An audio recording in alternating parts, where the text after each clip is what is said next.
As she speaks, Pam makes it clear that what hurts the most is not Ted's appearance, but the way people judge him without knowing his story. She explains that many of the harsh and aggressive comments would likely never exist if he looked different, and that frustration follows her whenever she realizes how easily people reduce a living being to stereotypes. Pam introduces herself and begins telling Ted's story, describing him in detail: a dog with a head that seems a little too big for his body, soft floppy ears that look like velvet, and large, expressive eyes that never stop observing everything around him. Ted always looks curious, as if he is constantly trying to understand the world. Their connection is immediate and deep.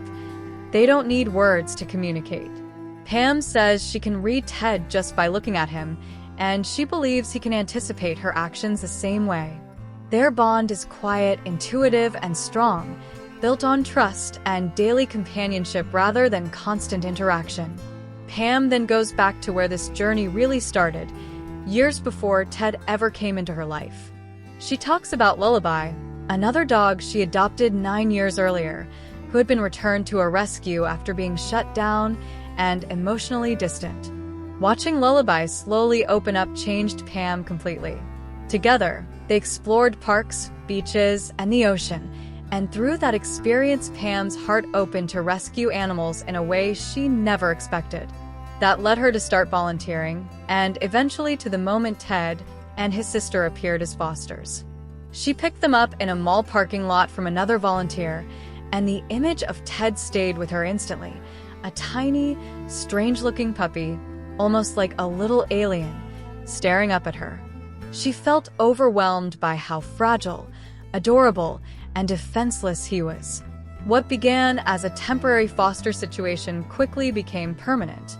Ted never left, but the week Pam officially adopted him, everything changed when he started vomiting nonstop.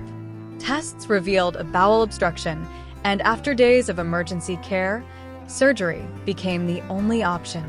Pam remembers holding him in her arms on the way to the vet, promising she planned to be his mom for a long time and that they had to get through it together. Being a nurse, Pam understood the medical process, but that didn't make the decisions easier.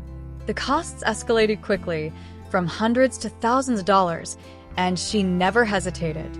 To her, Ted was not a possession but a sentient being whose life mattered. She chose to do whatever was necessary to save him, grateful she had the ability to finance the surgery and pay it off later. When the vets finally brought Ted out, tiny and safe, weighing only a few pounds, the relief was overwhelming. Today, no one would guess what he went through.